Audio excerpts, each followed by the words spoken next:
Hi friends, welcome to my channel. వేగంగా డబ్బు సంపాదించడం పెద్దగా కష్టం కాకపోవచ్చు, కానీ కదడ్డం తిరిగినప్పుడు కళ్ళ ముందున్న డబ్బు కూడా చేతికొచ్చేలోగా ఆవిరైపోవచ్చు. అప్పుడు చేసిన తప్పుల్ని కూడా కవర్ చేసుకునే టైం కూడా దొరక్కపోవచ్చు. కష్టపడకుండా వచ్చిన సొమ్మును కాపాడుకోవడం కూడా కష్టమేనని ప్రూవ్ చేసిన ఒక సంఘటన సెక్యూరిటీ స్కామ్. కాస్త తెలివితేటలతో ఎవరైనా మన వ్యవస్థను అడ్డంగా వాడుకోవచ్చని బయటపెట్టిన ఈ కుంభకోణమే హర్షత్ మెహతా స్కామ్. ఈ రోజు వీడియోలో హర్షత్ మెహతా గురించి, అతను చేసిన కుంభకోణం గురించి క్లియర్ గా తెలుసుకుందాం. వీడియో చాలా ఇంట్రెస్టింగ్ గా ఉండబోతుంది. స్కిప్ చేయకుండా చివరి వరకు చూడండి. కోరికలకు రెక్కలు తొడిగే లెక్కల ప్రపంచం. చేతులు కాల్చుకోవాలన్నా, రాతలు మార్చుకోవాలన్నా అన్నీ అక్కడే సాధ్యం. కోట్ల మంది తలరాతులు మార్చే ఇన్వెస్టర్ల ప్రపంచం. అలాంటి క్యాపిటల్ మార్కెట్ కు కొన్నేళ్ల పాటు మెగాస్టార్ అయ్యాడు హర్షత్ మెహతా. మిడిల్ క్లాస్ ఇన్వెస్టర్ల కలల్ని నిజం చేసే హీరో అనిపించుకున్నాడు. కానీ ఒకే ఒక న్యూస్ అన్ని ఊహలను చెరిపేసింది. ఇన్వెస్టర్ల కలల మేడల్ని నిట్ట నిలువునా కూల్చేసింది. అసలింతకీ ఏం జరిగింది? 1988 నుంచి 91 వరకు 3 ఏళ్ల ముచ్చట స్టాక్ మార్కెట్లో ఇన్వెస్టర్లకు గోల్డెన్ ఇయర్స్. ఏ రోజుకా రోజు షేర్స్ పెరుగుతూ పోయాయి. సెన్సెక్స్ భారీ లాభాలతో దూసుకుపోయింది. ప్రాఫిట్ బుకింగ్స్ చేసుకునే ఇన్వెస్టర్లు కొందరు, వెయిట్ అండ్ సీ అనుకుంటూ మరిన్ని లాభాల కోసం ఎదురు చూసిన వాళ్ళు మరికొందరు. లాభాలు తీసుకోవటం, మళ్లీ ఇన్వెస్ట్ చేయటం, ఇన్వెస్ట్మెంటే కామన్ అయిపోయింది. అప్పటి వరకు 100 ఏళ్లకు పైగా చరిత్రున్న బాంబే స్టాక్ ఎక్స్చేంజ్ లో ఎప్పుడు చూడని కొత్త పోకడ మొదలైంది. బుల్రన్ తో సెన్సెక్స్ రోజుకు రికార్డు స్థాయి సృష్టించింది. అంతా ఏదో మాయలా అనిపించింది. ఇన్వెస్టర్స్ అంతా ఏదో మాయలో ఉన్నట్టుగా అదే ప్రపంచం అన్న దశకు చేరుకున్నారు. BSE ఎఫెక్ట్ మిగతా స్టాక్ ఎక్స్చేంజ్ల పైన కూడా పడింది. స్టాక్ మార్కెట్లపై ఏ మాత్రం అవగాహన లేని వాళ్ళు కూడా ఇన్వెస్ట్ చేయటం మొదలుపెట్టారు. మిడిల్ క్లాస్ ఇన్వెస్టర్లకు స్టాక్ మార్కెట్ ఓ స్వర్గంలా కనిపించింది. 1992 ఏప్రిల్ 23న బాంబే స్టాక్ మార్కెట్లో భారీ స్కామ్ జరిగిందనే న్యూస్ ఒక పేపర్లో బాంబులా పేలింది. ఇన్వెస్టిగేట్ జర్నలిస్ట్ సుచేత దలాల్ రాసిన ఈ ఆర్టికల్ దేశవ్యాప్తంగా ప్రకంపనలు సృష్టించింది. స్వరూప్ కమిటీ రిపోర్ట్ 2010లో వచ్చింది. మళ్లీ గవర్నమెంట్ ఆఫ్ ఇండియా ఏం చెప్పింది అంటే, ఇండియాస్ ఇన్వెస్టర్ పాపులేషన్ అనేది 8 మిలియన్ ఉంటుందని. అంటే 20 years ఆఫ్ ద లిబరైజేషన్ లో సెన్సెక్స్ అనేది 4,000 to 20,000 పెరిగి మళ్లీ 1,516 కి తగ్గింది. ట్రేడింగ్ వాల్యూమ్స్ అనేది ఒక రోజులో 300 కోట్ల నుంచి 1000 కోట్ల వరకు ఎలా పెరిగింది? Number of Indian investors retail market లో 20 మిలియన్ నుండి 8 మిలియన్ కు పడిపోయారు. దీనికంటే ఎక్కువగా డిస్ట్రిబ్యూట్ కలిగించేది ఇంకేది ఉండదు. మన దగ్గర మోర్ అలర్ట్ సిస్టమ్ ఉండుంటే ఏం జరిగేదో ఇన్వెస్టిగేట్ చేయడానికి గవర్నమెంట్ అపాయింట్ చేసిన జాయింట్ పార్లమెంటరీ కమిటీ ఉంటుందని నేను చెప్తున్నాను. ఎందుకంటే రిటర్న్స్ వస్తుంటే ప్రజలు పనిచేయరు. Bankers, investors, brokers, stock market తో డైరెక్ట్ గా, ఇండైరెక్ట్ గా సంబంధం ఉన్న అందరూ ఒక్కసారిగా షాక్ తిన్నారు. దాదాపుగా 5,000 కోట్ల రూపాయల కుంభకోణం జరిగిందని, అందుకు హర్షత్ మెహతా అనే ఒక బ్రోకర్దే కీలక పాత్ర అని ప్రచారం జరిగింది. స్టాక్ మార్కెట్లో ఈ వార్త పెద్ద బాంబులా పేరింది. దెబ్బకు షేర్స్ వాల్యూ పడిపోయాయి. సెన్సెక్స్ భారీగా పతనమైంది. కోట్ల రూపాయల జనం సొమ్ము గాలిలో ఆవిరైంది. BSE ఇన్వెస్టర్లు ఊపిరాగినంత పనైంది. పదుల సంఖ్యలో బ్యాంక్ మేనేజర్స్ రిజైన్ చేశారు. కొందరు ఇన్వెస్టర్లు ఆత్మహత్యలు కూడా చేసుకున్నారు. Vijay bank chairman bank building పై నుంచి దూకి ఆత్మహత్య చేసుకున్నారు. 1992 ఏప్రిల్ 30న central RBI deputy governor R Janakiraman కమిటీని అపాయింట్ చేసింది. స్టాక్ మార్కెట్ స్కామ్ లో అవినీతిపై ఎంక్వైరీ చేయాలని కోరింది. ఎవరి ఊహలకు అందకుండా పెరిగిన సెన్సెక్స్ అంతే వేగంగా పతనమైంది. ఇన్వెస్టర్ల ఆశలను చావు దెబ్బతీసింది. ఈ మొత్తానికి కారకుడు హర్షత్ మెహతా. ఆ ఒక్కడే స్టాక్ మార్కెట్ మొత్తాన్ని గుప్పెట్లో పెట్టుకున్నాడు. ఇండియన్ ఎకానమీని శాసించాడు. ఒకే వ్యక్తి ఇదంతా చేయటం ఎలా సాధ్యమైంది?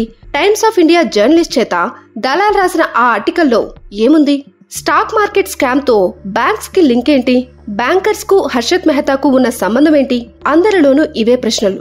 సుల్తాన్ ఆఫ్ దలాల్ స్ట్రీట్ గా ముద్దుగా పిలుచుకునే హర్షత్ మెహతా సడన్ గా విలన్ ఎలా అయ్యాడు? ఈ డీటెయిల్స్ అన్ని ఇప్పుడు తెలుసుకుందాం.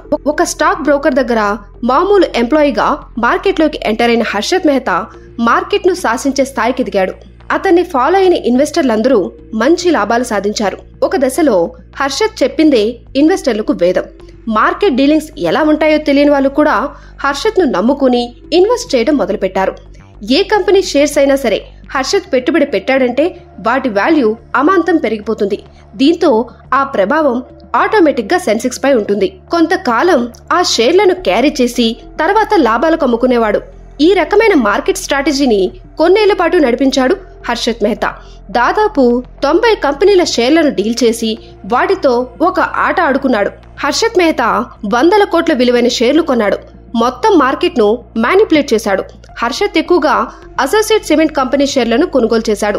దీంతో 200 ఉన్న సిమెంట్ షేర్ వాల్యూ ఏకంగా 10,000 వరకు చేరింది. ఈ మొత్తం టాపిక్ లో బ్యాంకర్స్ దే కీ రోల్. ఎందుకంటే హర్షత్ మెహతా బాంబే స్టాక్ మార్కెట్ తో ఆడుకోవడానికి బ్యాంక్ డబ్బునే వాడుకునేవాడు. వేల కోట్లను బ్యాంకుల నుంచి డైవర్ట్ చేసి ఇన్వెస్ట్ చేశాడు. National, foreign, local, government, private ఏ బ్యాంకులనే తేడా లేకుండా అన్ని బ్యాంకులను కూడా ఇన్వాల్వ్ చేశాడు. హర్షత్ మెహతా బ్యాంకుల నుంచి వేల కోట్లు ఎలా తీసుకున్నాడు, వాటిని స్టాక్ మార్కెట్ లో ఎలా ఇన్వెస్ట్ చేశాడు, ఆ విషయాలు తెలియాలంటే హర్షత్ కంప్లీట్ స్టోరీ మనకి తెలియాలి. అసలు హర్షత్ స్టాక్ మార్కెట్ లోకి ఎలా ఎంటర్ అయ్యాడు, వేల మంది ఇన్వెస్టర్స్ ను ఎలా ప్రభావితం చేయగలిగాడు, ఇంతకీ ఎవరి హర్షత్ మెహతా, ఎక్కడి నుండి వచ్చాడు, ఈ విషయాలన్నీ ఇప్పుడు తెలుసుకుందాం. హర్షత్ శాంతిలాల్ మెహతా గుజరాత్ లోని ఓ లోవర్ మిడిల్ క్లాస్ ఫ్యామిలీలో పుట్టాడు. చిన్నప్పటి నుంచి అతడిలో ఏదో సాధించాలనే కసి, ఎప్పటికైనా హై స్టేటస్ సాధించాలనే ఆశ ఉండేది. స్టాక్ మార్కెట్ లోకి ఎంటర్ అయ్యే ముందు న్యూ ఇండియా ఇన్సూరెన్స్ కంపెనీలో డిస్పాచ్ క్లర్క్ గా పనిచేశాడు. అప్పుడే స్టాక్ మార్కెట్ ట్రేడింగ్ పై ఒక ఇంట్రెస్ట్ పెరిగింది. దలాల్ స్ట్రీట్ వైపే అతడి ఆలోచనలు, అడుగులు పడ్డాయి. 1980 స్టార్టింగ్ లో బాంబే బ్రోకర్ బి అంబలాల్ దగ్గర పనిచేశాడు. ఆ తర్వాత మరో బ్రోకర్ పిడి శుక్లా దగ్గర పనిచేశాడు. జేఎల్ షా, నందలాల్ సేట్ అనే బ్రోకర్ల దగ్గర కూడా సబ్ బ్రోకర్ అయ్యాడు. షేర్ మార్కెట్ డీలింగ్స్ పై కావాల్సినంత ఎక్స్పీరియన్స్ పొందాడు. బుల్ రన్, బేర్ మార్కెట్ పై పట్టు సాధించాడు. ట్రేడింగ్ ని బాగా అబ్జర్వ్ చేశాడు. టెక్నికల్ గా స్టడీ చేసి ఏ కంపెనీ షేర్లలో పెట్టుబడులు పెడితే లాభాలు బాగా వస్తాయో సరిగ్గా గెస్ చేసేవాడు. దీంతో హర్షత్ పనిచేసే బ్రోకర్ షా నమ్మకాన్ని సంపాదించాడు.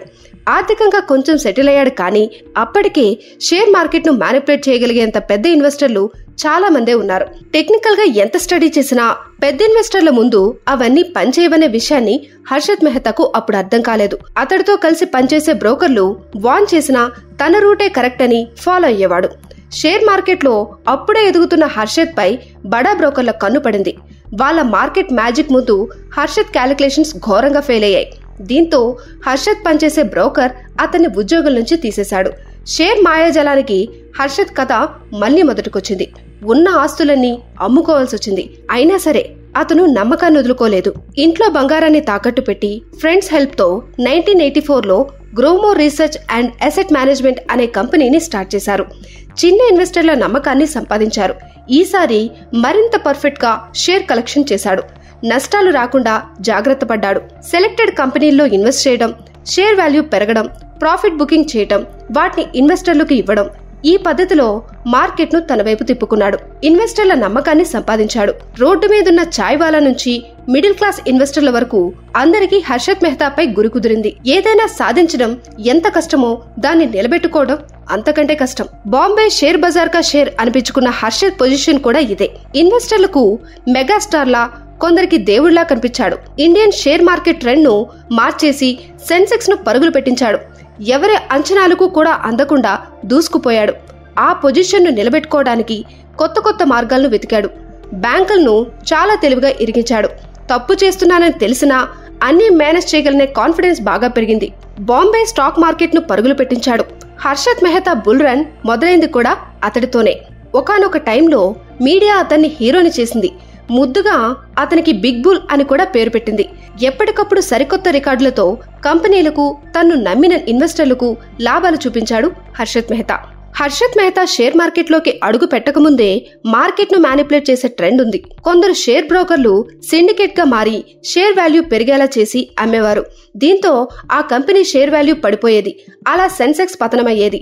మార్కెట్ మీద పూర్తిగా పట్టు సాధించాలనుకున్న హర్షత్ మెహతా వాళ్లకు చెక్ పెట్టాలని నిర్ణయించుకున్నాడు. కానీ అది అనుకున్నంత ఈజీ కాదు. వాళ్ళు అమ్మే ప్రతి కంపెనీ షేర్లను కొంటూ మార్కెట్ బుల్ రన్ ను కంటిన్యూ చేయాలంటే భారీ స్థాయిలో ఇన్వెస్ట్మెంట్ అవసరం. అంత డబ్బు కావాలంటే బ్యాంకుల మీద డిపెండ్ అవ్వాల్సిందే. కానీ బ్యాంకులు స్టాక్ మార్కెట్లో ఇన్వెస్ట్ చేయడానికి రూల్స్ ఒప్పుకోవు. అందుకే అతడు ఇండైరెక్ట్ గా బ్యాంకులను ముగ్గులోకి దించాడు. చాలా తెలివిగా బ్యాంకుల్లోని సొమ్మును కొల్లగొట్టాడు. 90s కి ముందు బ్యాంకింగ్ వ్యవస్థలో ఉన్న లూప్ హోల్స్ ను బాగా క్యాష్ చేసుకున్నాడు. పదుల సంఖ్యలో బ్యాంకులను తప్పుదోవ పట్టించాడు. అతను మాటలు నమ్మిన బ్యాంక్ అధికారులంతా వలలో పడ్డారు. రిజర్వ్ బ్యాంక్ రూల్స్ ప్రకారం స్టాక్ మార్కెట్లో బ్యాంకులు ఇన్వెస్ట్ చేయకూడదు. కానీ రూల్స్ కు విరుద్ధంగా బ్యాంకుల నుంచి వేల కోట్ల రూపాయలు మార్కెట్లోకి డంప్ అయ్యాయి. ఏమాత్రం అనుమానం రాకుండా కొన్నేళ్ల పాటు బ్యాంకు నిధుల్ని హ్యాపీగా వాడుకున్నాడు. హర్షత్ మెహతా బ్యాంకింగ్ సెక్టార్లో ఉన్న లూప్ హోల్స్ ని క్యాష్ చేసుకున్నాడు. ఇదంతా ఎలా జరిగింది? బ్యాంకింగ్ సెక్టార్లో లూప్ హోల్స్ ఏంటి? సొమ్ము ఎలా దారిమళ్లింది అనే డౌట్ మీకు రావచ్చు. మీరు దుల్కర్ సల్మాన్ యాక్ట్ చేసిన లక్కీ భాస్కర్ మూవీ చూసుంటే బాగా అర్థమవుతుంది. ఈ టాపిక్ ని అందులో చాలా క్లియర్ గా చూపించారు. 1990s కు ముందు బ్యాంకులు మాన్యువల్ రికార్డ్స్ ను మెయింటైన్ చేసేవి. ఇంకా కంప్యూటరైజ్ కాలేదు. కనీసం అన్ని బ్యాంకుల్లో కూడా టెలిఫోన్ ఫెసిలిటీ కూడా సరిగ్గా లేదు. బ్యాంకులన్నీ వాటి డిపాజిట్స్ లో కొంత పర్సెంటేజ్ ను గవర్నమెంట్ సెక్యూరిటీల రూపంలో మెయింటైన్ చేయాలి అన్న రిజర్వ్ బ్యాంక్ కండిషన్ ఉండేది. ప్రతిరోజు బ్యాలెన్స్ షీట్ ను మెయింటైన్ చేసేవాళ్ళు. డిపాజిట్లకు సరిపోయేలాగా గవర్నమెంట్ బాండ్స్ ఉన్నాయా లేదా అనే విషయం వాటితో తెలిసేది. ఆ తర్వాత రూల్స్ లో కొన్ని చేంజెస్ వచ్చాయి. బ్యాంకులు ప్రతిరోజు సెక్యూరిటీలను క్యాష్ రిజర్వ్ కు చూపించాల్సిన అవసరం లేదని గవర్నమెంట్ నిర్ణయించింది. అందుకు బదులుగా ప్రతి శుక్రవారం డిపాజిట్స్ పై సెక్యూరిటీల లెక్క చూపించాలని ఆదేశించారు. దీంతో సెక్యూరిటీలను వారం మొదట్లో అమ్ముకొని చివర్లో కొనే వీలు కలిగింది. అక్కడే రెడీ ఫార్వర్డ్ పద్ధతి మొదలైంది. బ్రోకర్లకు ఛాన్స్ దొరికింది. దీంతో వారం మొదట్లో తమ దగ్గరున్న సెక్యూరిటీలను లాభానికి అమ్ముకొని వారం చివర్లో కొంత ఎక్కువకు బ్యాంకులు కొనేవి. కానీ ఏ బ్యాంకు దగ్గర సెక్యూరిటీలు ఎక్కువగున్నాయి, ఏ బ్యాంకు దగ్గర తక్కువ ఉన్నాయి అన్న కమ్యూనికేషన్ లేదు. ఈ పాయింట్ నే హర్షత్ మెహతా యూజ్ చేసుకున్నాడు.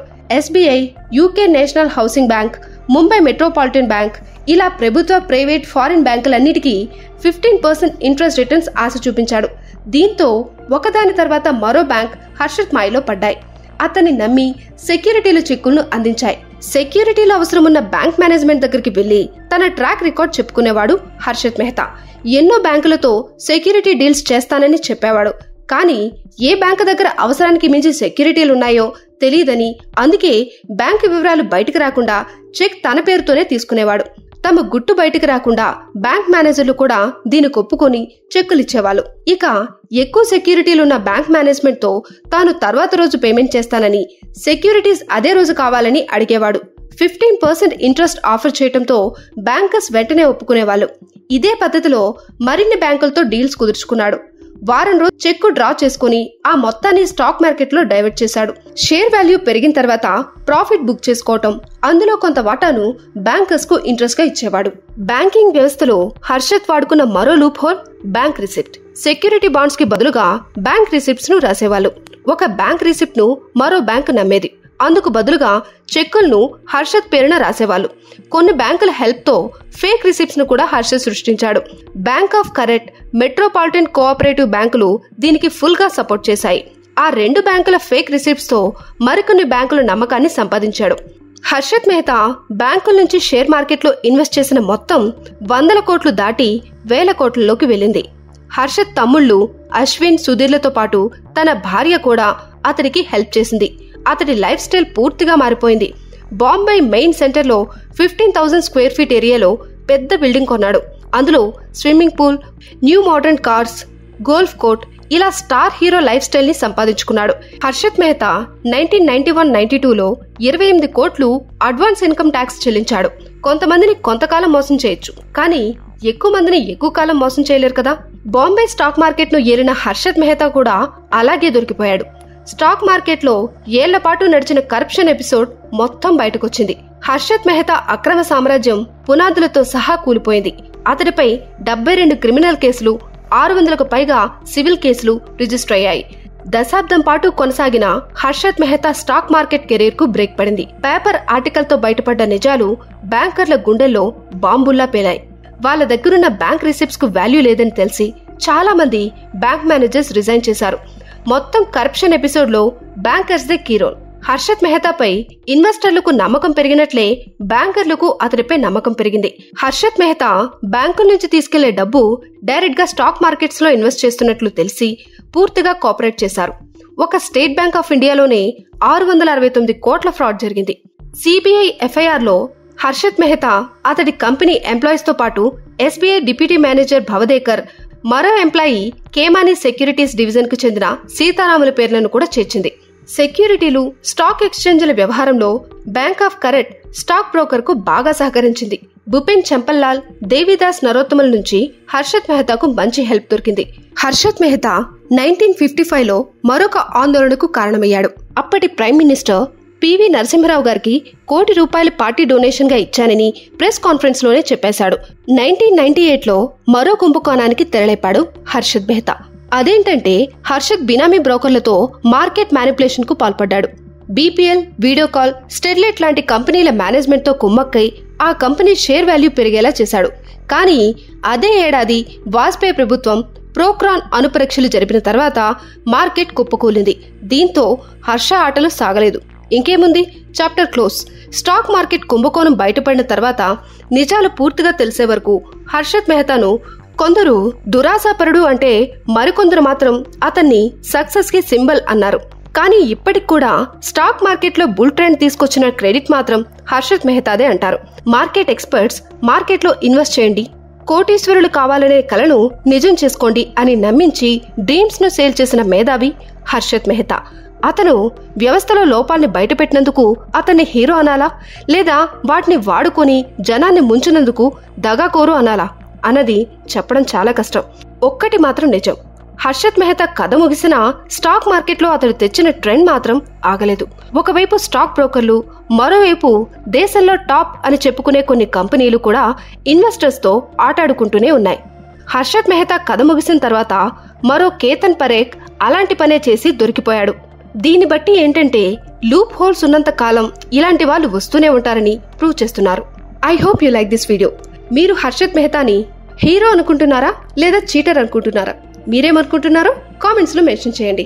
అలాగే ఈ వీడియోని మీ ఫ్రెండ్స్ అండ్ ఫ్యామిలీ మెంబర్స్ తో షేర్ చేసుకోండి. మీరు నా ఛానల్ ని ఇప్పటి వరకు సబ్స్క్రైబ్ చేయనట్లయితే ఇప్పుడే సబ్స్క్రైబ్ చేసుకోండి. అండ్ అలాగే బెల్ ఐకాన్ ని కూడా ఆన్ లో పెట్టుకోండి. అప్పుడు మాత్రమే మేం చేసే వీడియోలు మీకు నోటిఫికేషన్ వస్తాయి. Thanks for watching. Catch you in the next video.